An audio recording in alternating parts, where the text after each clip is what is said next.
제11장. 어떤 병자가 있으니 이는 마리아와 그 자매 마르다의 마을 베다니에 사는 나사로라. 이 마리아는 향유를 죽게 붓고 머리털로 주의 발을 닦던 자요, 병든 나사로는 그의 오라버니더라. 이에 그 노이들이 예수께 사람을 보내어 이르되, 주여, 보시옵소서. 사랑하시는 자가 병들었나이다. 예수께서 들으시고 이르시되, 이 병은 죽을 병이 아니라 하나님의 영광을 위함이요 하나님의 아들이 이로 말미암아 영광을 받게 하려 함이라. 예수께서 본래 마르다와 그 동생과 나사로를 사랑하시더니 나사로가 병들었다 함을 들으시고 그 계시던 곳에 이틀을 더 유하시고 그 후에 제자들에게 이르시되, 유대로 다시 가자. 라삐여, 방금도 유대인들이 돌로 치려 하였는데 또 그리로 가시려 하나이까? 낮이 12시간이 아니냐. 사람이 낮에 다니면 이 세상의 빛을 보므로 실족하지 아니하고 밤에 다니면 빛이 그 사람 안에 없는 거로 실족하느니라. 우리 친구 나사로가 잠들었도다. 그러나 내가 깨우러 가노라. 주여, 잠들었으면 낫겠나이다. 예수는 그의 죽음을 가리켜 말씀하신 것이나 그들은 잠들어 쉬는 것을 가리켜 말씀하심인 줄 생각하는지라. 이에 예수께서 밝히 이르시되, 나사로가 죽었느니라. 내가 거기 있지 아니한 것을 너희를 위하여 기뻐하노니 이는 너희로 믿게 하려 함이라. 그러나 그에게로 가자. 디두모라고도 하는 도마가 다른 제자들에게 말하되, 우리도 주와 함께 죽으러 가자. 예수께서 와서 보시니 나사로가 무덤에 있은지 이미 나으리라. 베다니는 예루살렘에서 가깝기가 한 오리쯤 되매 많은 유대인이 마르다와 마리아에게 그 오라비의 일로 위문하러 왔더니 마르다는 예수께서 오신다는 말을 듣고 곧 나가 맞이하되 마리아는 집에 앉았더라. 마르다가 예수께 여짜오되, 주께서 여기 계셨더라면 내 오라버니가 죽지 아니하였겠나이다. 그러나 나는 이제라도 주께서 무엇이든지 하나님께 구하시는 것을 하나님이 주실 줄을 아나이다. 내 오라비가 다시 살아나리라. 마지막 날 부활 때에는 다시 살아날 줄을 내가 아나이다. 나는 부활이요 생명이니 나를 믿는 자는 죽어도 살겠고 무릇 살아서 나를 믿는 자는 영원히 죽지 아니하리니 이것을 내가 믿느냐? 주여, 그러하외다. 주는 그리스도시요 세상에 오시는 하나님의 아들이신 줄 내가 믿나이다. 이 말을 하고 돌아가서 가만히 그 자매 마리아를 불러 말하되, 선생님이 오셔서 너를 부르신다. 마리아가 이 말을 듣고 급히 일어나 예수께 나아가매 예수는 아직 마을로 들어오지 아니하시고 마르다가 맞이했던 곳에 그대로 계시더라. 마리아와 함께 집에 있어 위로하던 유대인들은 그가 급히 일어나 나가는 것을 보고 곡하러 무덤에 가는 줄로 생각하고 따라가더니 마리아가 예수 계신 곳에 가서 배웠고 그 발 앞에 엎드려 이르되, 주께서 여기 계셨더라면 내 오라버니가 죽지 아니하였겠나이다. 예수께서 그가 우는 것과 또 함께 온 유대인들이 우는 것을 보시고 심령의 비통이 여기시고 불쌍히 여기사 이르시되, 그를 어디 두었느냐? 주여, 와서 보옵소서. 하니 예수께서 눈물을 흘리시더라. 이에 유대인들이 말하되, 보라, 그를 얼마나 사랑하셨는가. 맹인의 눈을 뜨게 한 이 사람이 그 사람은 죽지 않게 할 수 없었더냐? 이에 예수께서 다시 속으로 비통히 여기시며 무덤에 가시니 무덤이 굴이라 돌로 막았거늘 돌을 옮겨 놓으라 하시니 그 죽은 자의 누이 마르다가 이르되, 주여, 죽은 지가 나흘이 되었음에 벌써 냄새가 나나이다. 내 말이 네가 믿으면 하나님의 영광을 보리라 하지 아니하였느냐? 하시니 돌을 옮겨 놓으니 예수께서 눈을 들어 우러러보시고 이르시되, 아버지여, 내 말을 들으신 것을 감사하나이다. 항상 내 말을 들으시는 줄을 내가 알았나이다. 그러나 이 말씀 하옵는 것은 둘러선 무리를 위함이니 곧 아버지께서 나를 보내신 것을 그들로 믿게 하려 함이니이다. 이 말씀을 하시고 큰 소리로 나사로야, 나오라. 부르시니 죽은 자가 수족을 배로 동인 채로 나오는데 그 얼굴은 수건에 쌓였더라. 풀어놓아 다니게 하라. 마리아에게 와서 예수께서 하신 일을 본 많은 유대인이 그를 믿었으나 그 중에 어떤 자는 바리새인들에게 가서 예수께서 하신 일을 알리니라. 이에 대제사장들과 바리새인들이 공회를 모으고 이르되, 이 사람이 많은 표적을 행하니 우리가 어떻게 하겠느냐? 만일 그를 이대로 두면 모든 사람이 그를 믿을 것이요, 그리고 로마인들이 와서 우리 땅과 민족을 빼앗아 가리라.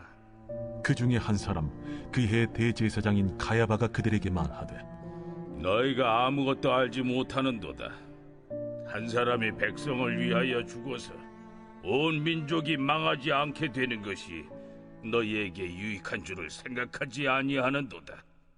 이 말은 스스로 함이 아니요 그 해 대제사장이므로 예수께서 그 민족을 위하시고 또 그 민족만 위할 뿐 아니라 흩어진 하나님의 자녀를 모아 하나가 되게 하기 위하여 죽으실 것을 미리 말함이로라. 이날부터는 그들이 예수를 죽이려고 모의하니라. 그러므로 예수께서 다시 유대인 가운데 드러나게 다니지 아니하시고 거기를 떠나 빈들 가까운 곳인 에브라임이라는 동네에 가서 제자들과 함께 거기 머무르시니라. 유대인의 유월절이 가까우매 많은 사람이 자기를 성결하게 하기 위하여 유월절 전에 시골에서 예루살렘으로 올라갔더니 그들이 예수를 찾으며 성전에 서서 서로 말하되, 너희 생각에는 어떠하냐? 그가 명절에 오지 아니하겠느냐? 이는 대제사장들과 바리새인들이 누구든지 예수 있는 곳을 알거든 신고하여 잡게 하라 명령하였음이로라.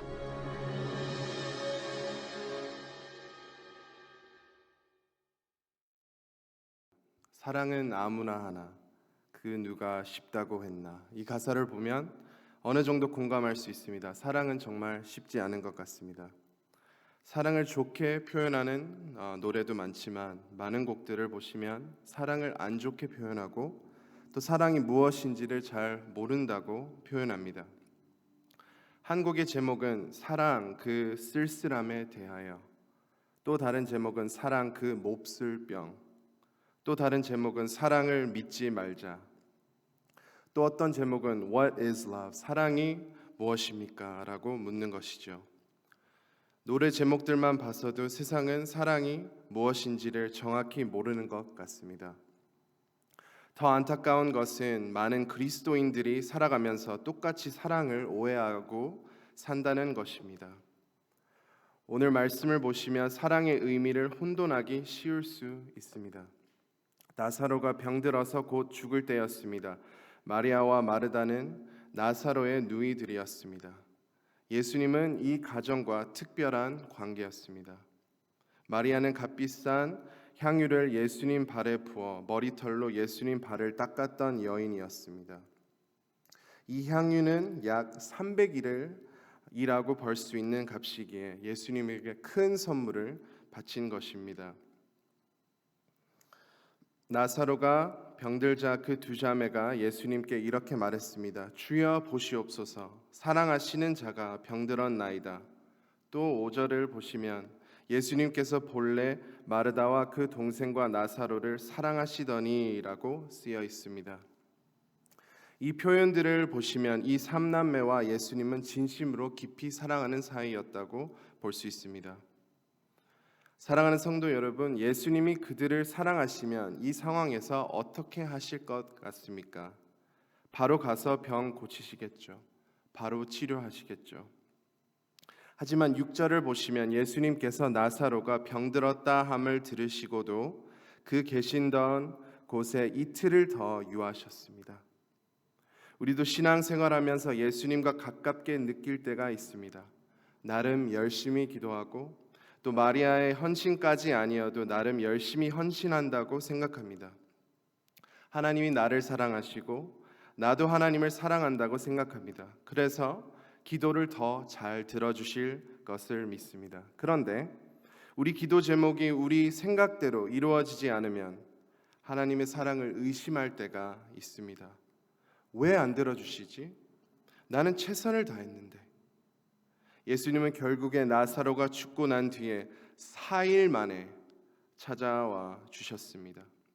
마르다가 애원합니다. 예수님, 더 일찍 오셨다면 나사로는 죽지 않았을 거예요. 그러나 지금이라도 하나님께 무엇이든 구하시면 하나님이 주실 줄을 압니다 라고 고백합니다.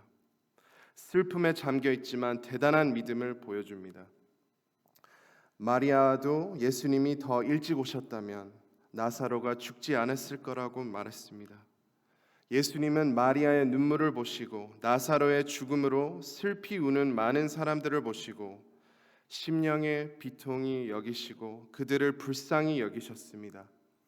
거룩한 분노가 일어나셨습니다. 왜냐하면 하나님께서 세상과 사람을 창조하셨을 때 이러한 죽음, 아픔, 슬픔 이 없는 세상을 만드셨습니다. 하나님께서 사랑으로 만드신 창조물이 죄와 사망으로 인해 슬퍼하는 것이 예수님의 거룩한 분노를 일으켰습니다. 그리고 동시에 35절을 보시면 주님께서 우리를 깊이 공감하시는 것을 알 수 있는 구절입니다. 예수님께서 눈물을 흘리시더라. 사랑하는 성도 여러분, 예수님은 지금도 우리의 아픔을 아시고 우리를 공감하십니다. 때로는 삶이 너무 힘들어서 누구도 내 마음 알지 못한다고 생각할 때에도 예수님은 아십니다. 그리고 함께 눈물 흘리시고 마음 아파하십니다. 예수님이 그때서야 나사로의 무덤에 가셔서 하나님께 기도드리고 큰 소리로 나사로야 나오라고 말씀하셨습니다. 죽은 지 4일 된 나사로가 기적적으로 나왔습니다. 놀라운 기적을 주님께서 행하셨습니다. 예수님은 그런데 왜 죽은 지 4일 만에 나사로를 일으키셨을까요? 우리는 이 기적을 보고 이렇게 생각할 수 있습니다. 예수님, 어차피 살리실 마음이 있으셨다면 그들이 왜 이런 아픔과 고통을 느끼게 하셨습니까? 그들을 사랑하신다면서 왜 바로 가셔서 고치지 않으셨습니까? 우리도 우리 삶에 어려움이 찾아올 때 분명히 기도했는데, 분명히 주님께 매달렸는데 예수님, 저를 사랑하신다면서 왜 이런 시련이 닥쳤습니까? 라고 주님께 물을 수 있습니다. 이 말씀을 통하여 우리는 사랑에 대해 더 깊이 알 수 있습니다. 하나님께서 우리의 작은 기도들을 들어주시는 것도 사랑입니다. 하지만 사랑이 하나님께서 우리의 기도를 우리 뜻대로 들어주시고 들어주시지 않는 데에서 결정되는 것이 아닙니다. 진정한 사랑은 하나님께서 우리에게 하나님의 영광을 보여주시는 것입니다. 이 정확한 타이밍에 이 방법으로 기적을 행하시고 수많은 사람들이 하나님의 영광을 보고 예수를 구주로 믿게 되었습니다. 하나님의 영광을, 하나님의 놀라우심을 보여주심으로 그들을 죄와 사망으로부터 살리셨습니다. 하나님은 우리 마음을 정확히 아십니다. 이 죄로 물든 마음을, 이 돌 같은 마음을 다시 주님께로 향하도록 우리에게 하나님의 영광을 보여주시는 것이 바로 사랑입니다. 사랑하는 성도 여러분, 하나님의 영광을 더욱 사모하시기를 소망합니다. 하나님은 우리를 너무나도 사랑하셔서 하나님의 영광을 사랑하는 성도님들께 반드시 보여주실 것입니다. 이러한 고백들이 있을 것입니다. 주님이 하셨다. 주님만이 하실 수 있습니다. 그 영광이 우리의 마음을 변화시키고 우리 가정과 우리 교회와 우리 사회를 변화시킬 수 있는 능력이 있습니다. 이 시대가 필요한 것은 하나님의 영광입니다. 하나님의 때에 하나님의 방법으로 하나님의 사랑으로 우리의 삶을 이끌어 주시기를 원합니다.